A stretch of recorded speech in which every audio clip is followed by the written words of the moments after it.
À l'émission cette semaine, je mets à l'essai le GMC Sierra AT4X 2022. Bienvenue en Roule-au-Lac.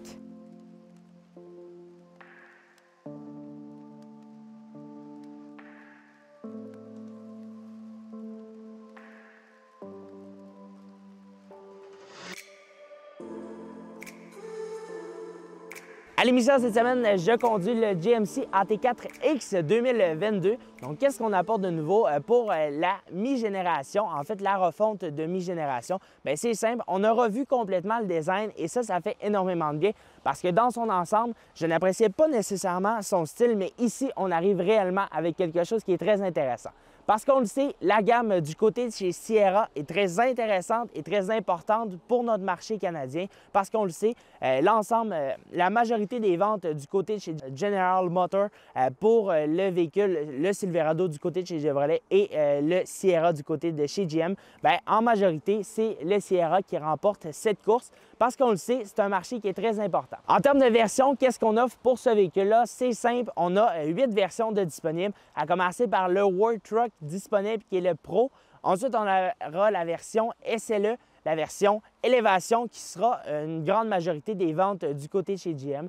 Ensuite, la version SLT, le AT4 Denali AT4X et le Denali Ultimate qui sera au summum au niveau du luxe. Et en termes de design, on aura un maximum de chrome sur cette version-ci.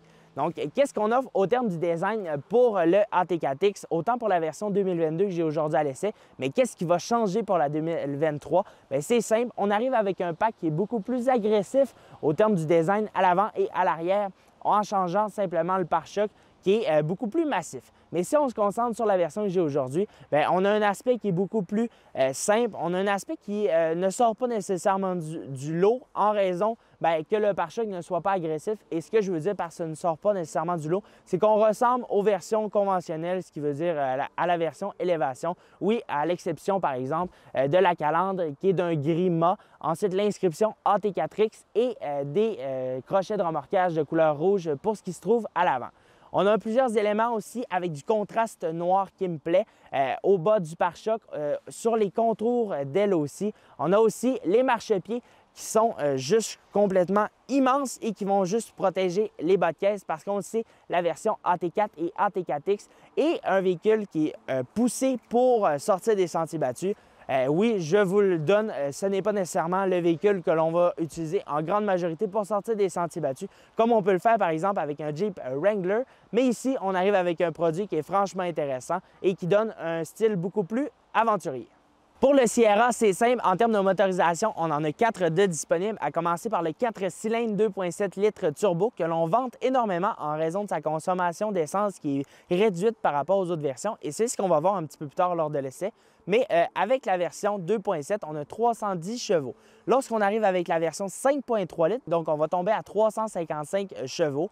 Et lorsqu'on va arriver avec la version diesel, donc la motorisation diesel Duramax 3 litres, qui est la dernière motorisation disponible au terme du diesel dans les camionnettes 1500. Ça, c'est une motorisation qui est très intéressante. Non, ce n'est pas une motorisation qui est très intéressante au niveau de sa puissance finalement, parce qu'on offre 305 chevaux. Mais ce qui est intéressant, c'est le 495 livres-pieds de couple qu'on en offre. Et ça, c'est très intéressant lorsqu'on veut remorquer. Et c'est celui qui nous permet d'avoir la plus haute capacité de remorquage. Et ça, je vous en discute derrière. Et il reste la dernière motorisation qui est le 6.2 litres que j'essaie cette semaine. Donc, un 6.2 litres V8 atmosphérique qui développe 420 chevaux et 460 livres-pieds de couple. Donc, ça reste une version qui est très intéressante et un rendement éco-énergétique qui est aussi intéressant, surtout lorsqu'on va en faire l'utilisation sur l'autoroute. Donc, je crois que ça conclut pas mal l'avant. Maintenant, on va se retrouver à l'arrière pour parler capacité de remorquage. Maintenant, derrière, on peut tout de suite remarquer que c'est un GMC Sierra AT4X. Donc, la version, c'est AT4X, mais GM veut vraiment qu'on sache que c'est un GMC Sierra AT4X. Donc, en termes de capacité de remorquage pour ce véhicule-là, qu'est-ce qu'on est en mesure de faire? C'est simple. Avec la motorisation 2,7 litres turbo 4 cylindres, on est en mesure de charger 9500 livres. Lorsqu'on arrive avec la version 5,4 litres V8, bien là, on se rend à 11 200 livres. Maintenant, autour du Duramax 3 litres, on est en mesure de charger jusqu'à 13 200 livres. Et lorsqu'on arrive avec le 6,2 litres comme j'ai aujourd'hui à l'essai, bien là, on est en mesure de charger 13 000 livres. Donc, ça reste quelque chose qui est très intéressant. Maintenant, en termes du design, je l'ai mentionné à l'avant, mais c'est la même chose à l'arrière. Le pare-choc est revu pour l'année modèle 2023 où on a quelque chose de plus agressif. Ici, on a les feux qui sont assez ressemblants par rapport à ce que l'on pouvait retrouver sur la précédente génération et on a plusieurs insertions de couleur noire. Et même en termes de commodité, du côté du Sierra, on offre quelque chose d'assez intéressant, à commencer par la marche qui est incrustée directement dans le panneau. C'est quelque chose qui est très pratique, contrairement à ce que l'on peut retrouver de chez Dodge, qui est simplement une marche que l'on va sortir du côté. On n'a aucune marche au niveau du panneau. Et du côté de chez Ford, bien, on n'aura que 2 tiges qu'on pourra sortir et qui va nous faire une marche. Mais ici, c'est toujours directement dans le panneau et ça peut même nous servir lorsqu'on veut faire un transport de quelque chose, de simplement pouvoir avoir un soutien, mais de pouvoir sortir quelque chose. Et dans la version que j'ai actuellement à l'essai, bien, dans cette petite marche-là, on a le droit à un speaker Bluetooth. Donc, ça nous permet d'avoir un petit peu plus de piquant dans nos après-midi. Donc, c'est maintenant le temps d'aller à l'intérieur pour en parler.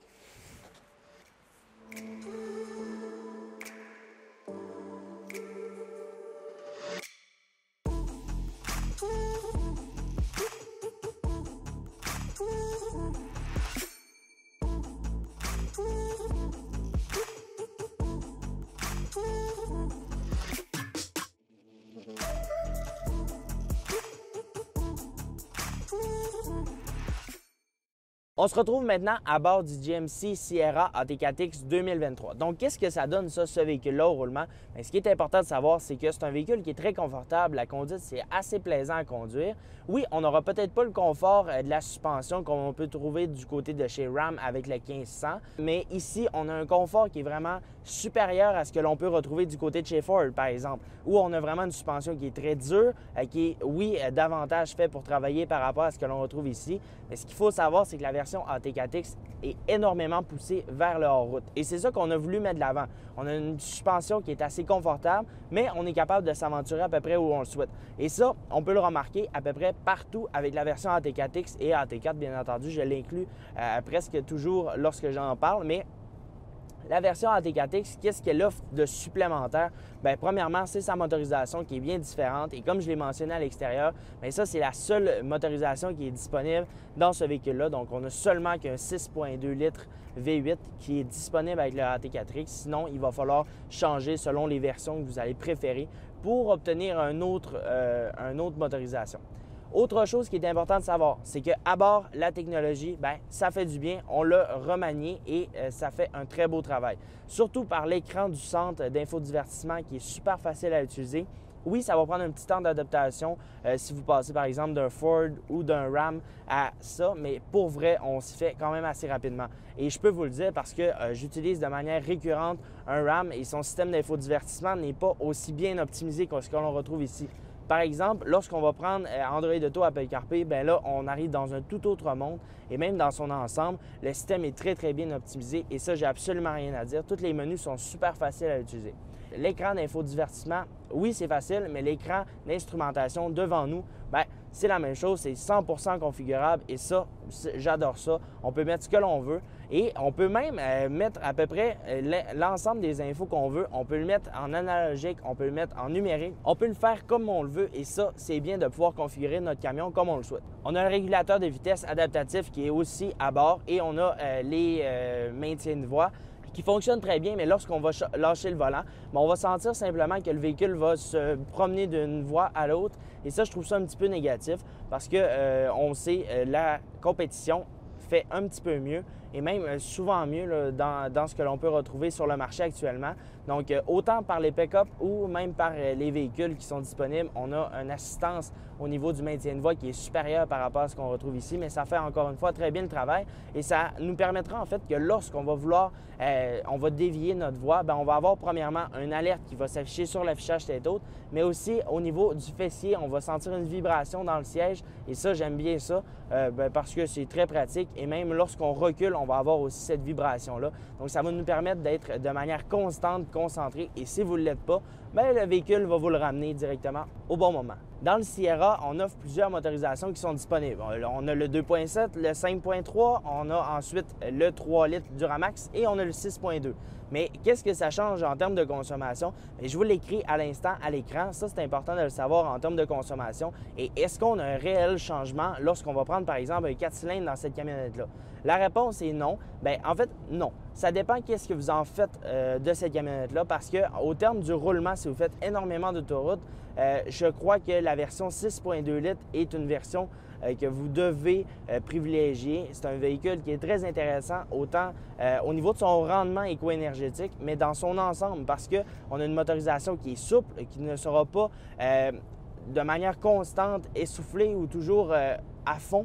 Donc, on n'aura pas de motorisation turbo où on va être constamment le pied un petit peu plus pesant, contrairement à ce que l'on a ici avec la boîte 10 vitesses qui fait un excellent travail. En termes de consommation d'essence, sur un kilométrage de 2437 km, qu'est-ce que ça donne?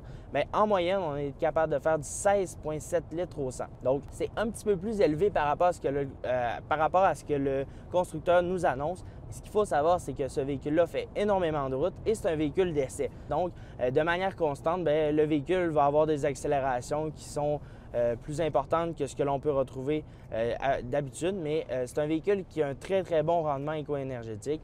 Mais encore une fois, ce n'est pas nécessairement la première chose qu'on va regarder lorsqu'on s'achète une camionnette pleine grandeur.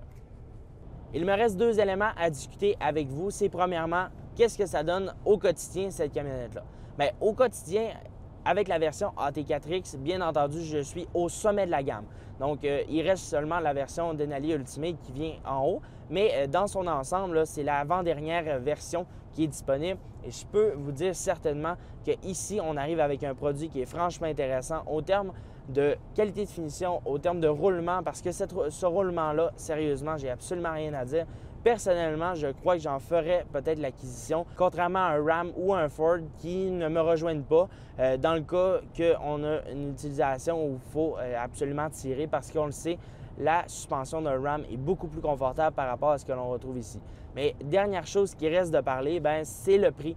Parce que la camionnette que je conduis actuellement à l'essai, parce qu'on le sait, je ne sais pas si ça va toffer. Il me restait deux éléments à discuter avec vous. C'est premièrement, qu'est-ce que ça donne au quotidien conduire un AT4X? Ce qu'il faut savoir, c'est qu'on a un roulement qui est très intéressant. On a un confort à l'intérieur qui est juste super bien. Bien entendu, je le sais, je conduis une des versions, en fait l'avant-dernière version de disponible. Il y aura la version Ultimate qui va se situer au haut de la gamme. Mais dans son ensemble, on a un véhicule qui est très intéressant, autant par son raffinement que par sa conduite, qui, je trouve, à mon sens, est la meilleure qu'on peut retrouver entre les deux. Et qu'est-ce que je veux dire par là? Vous êtes quelqu'un qui va tirer de manière occasionnelle ou de manière plus récurrente et vous voulez quand même un confort lorsque vous ne tirez pas, bien, celui-ci va vous apporter ce que vous recherchez. Du côté de chez Ram, bien, de tirer, c'est un petit peu plus difficile en raison des coil springs à l'arrière. Mais lorsqu'on arrive avec un Ford, bien là, avec les suspensions qui sont à lame, bien, ça reste une suspension qui est beaucoup moins confortable et qui me plaît moins. Mais ici, le dernier élément qui est important de mentionner, c'est son prix. Parce qu'on le sait, la gamme débute à 58 975 $, prix PDSF. On va aller jusqu'à 101 822 $. Donc, il faut savoir quand même que la gamme est assez large en termes de prix. La version que je conduis actuellement, donc le AT4X, est un véhicule qui est, oui, certes plus équipé, mais la version 2022, on parle d'un prix de 96 097 $. Donc, c'est un prix qui est, oui, assez élevé par rapport à ce que l'on peut retrouver, mais c'est un véhicule qui est assez intéressant parce qu'on le sait, la compétition, c'est ça. On a du côté de chez Ford avec le Raptor et même du côté de chez Ram. Ça va être un petit peu plus difficile, mais on peut le comparer, oui, avec quelques différences qui sont assez notables, surtout en termes de performance et en termes de groupe suspenseur qui n'a rien à voir avec ce que l'on retrouve ici, mais on peut le comparer quand même avec un Ram TRX qui aura une consommation d'essence qui va être beaucoup plus élevée que ce qu'on peut retrouver ici. Mais ce qu'il faut savoir, c'est que la version 2023, donc qui retrouve quelques éléments différents par rapport à ce que l'on a ici, on parle d'un véhicule de 101 597 $. Donc, qu'est-ce que ça donne ça, un GMC AT4X équipé comme ma version? ce qui veut dire on n'a pas vraiment d'option nécessairement. C'est simplement qu'on a rajouté la couleur blanche au véhicule. Donc, ça ne fait pas une grosse différence. Bien, il reste à savoir combien ça coûte posséder un GMC AT4X 2023. Bien, lorsqu'on regarde, par exemple, en termes de prix, on part d'un véhicule qui est à 101 547 $. Lorsqu'on va le prendre sur un terme de 60 mois à un taux de 3,49 %, on parle de des mensualités de 2117 $ par mois. Donc, ce n'est pas taxe incluse, bien entendu, là, mais on parle d'un véhicule de 2117 $ par mois. Donc, c'est un bon montant quand même qu'il faut calculer dans le budget. Et lorsqu'on va décider de louer ce véhicule-là sur une période de 48 mois à un taux de 7,9 %, bien là, on va arriver avec des mensualités de 1712 $ par mois. Donc, c'est un véhicule qui est certes cher, mais on pourra retrouver quand même plusieurs aspects et on va pouvoir retrouver d'autres versions qui sont un petit peu moins huppées. Donc, ça conclut pas mal l'essai de cette semaine avec le GMC Sierra AT4X 2023. Donc, si ce véhicule-là vous intéresse, je vous invite à aller voir nos amis de chez Arnold JM qui pourront vous conseiller dans l'achat de votre prochain véhicule. Et sinon, on vous invite à vous abonner sur tous nos médias sociaux, Facebook, YouTube, Instagram et TikTok. Et bien entendu, visitez notre site web onroulelac.com. Il y a un paquet de nouveautés qui s'y retrouvent. Donc, allez faire un tour, ça vaut la peine. Et sur ça, je vous souhaite une agréable fin de journée. Bye bye.